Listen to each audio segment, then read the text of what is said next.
نحمد و نصلی علی رسولہ الکریم واما بعد فاعوذ باللہ من الشیطان الرجیم بسم اللہ الرحمن الرحیم۔ اللہ تعالیٰ کے فضل اور رحمت اور رزق کے لیے انسان کوششاں رہتا ہے۔ انسان چاہتا ہے کہ اللہ کا فضل ہو ہر کام میں، ہر تدبیر میں، اور اس کے رزق میں اضافہ ہو، لیکن کیونکہ انسان گناہوں کا پتلا ہے، گناہوں میں ڈوبا رہتا ہے، اب انسان کو نہیں سمجھ آتی کہ انسان جو کر رہا ہے یہ اس کے لیے بہتر ہے کہ نہیں بہتر۔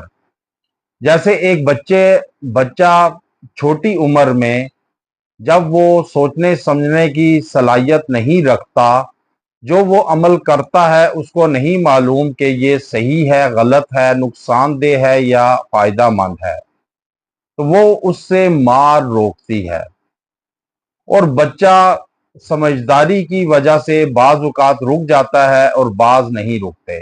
اس طرح انسان بھی اپنے نفع کے لیے چلتا ہے، کوشش کرتا ہے، لیکن بعض اوقات اس کو سمجھ نہیں آتی کہ یہ اس کے لیے موضوع ہے کہ نہیں ہے۔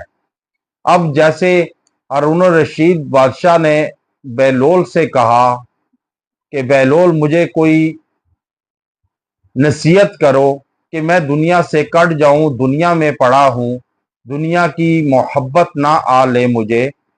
تو بہلول کہنے لگا بتلاؤ تمہارے ماں باپ کدھر ہیں؟ تو کہنے لگا قبرستان میں۔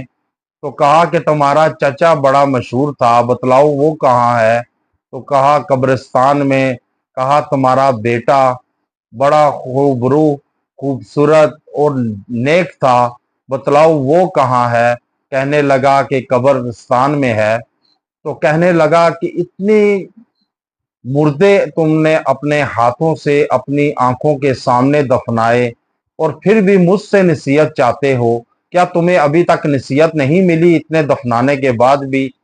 تو یہ بات ہے کہ ہم حضور اکرم صلی اللہ علیہ وسلم نے کیوں فرمایا کہ جنازہ پڑھا کرو، قبرستان میں بھی جایا کرو، تاکہ تمہیں موت کا خوف ہو، اللہ کے پاس جانے کی طلب ہو، اور تمہیں بھی یہ خبر ہو کہ تم نے بھی اس دنیا فانی سے جانا ہے، کہ یہ دنیا تو فانی ہے، ایک نہ ایک دن ہمیں رخصت ہو جانا ہے، لیکن اعمال کی صورت میں ہمیں دیکھنا پڑے گا کہ ہم زندہ رہتے ہیں کہ یا مردہ ہو جائیں گے مرنے کے بعد بھی۔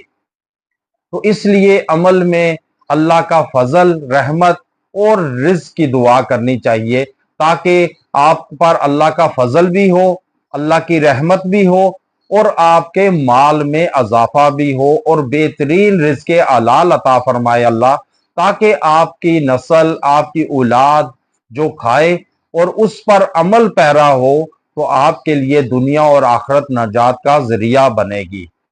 اب وہ وظیفہ کیا ہے کہ جس سے اللہ کی رحمت، فضل اور آپ دنیا مانگے، رزق مانگے تو آپ کو رزق حلال عطا فرمائے گا۔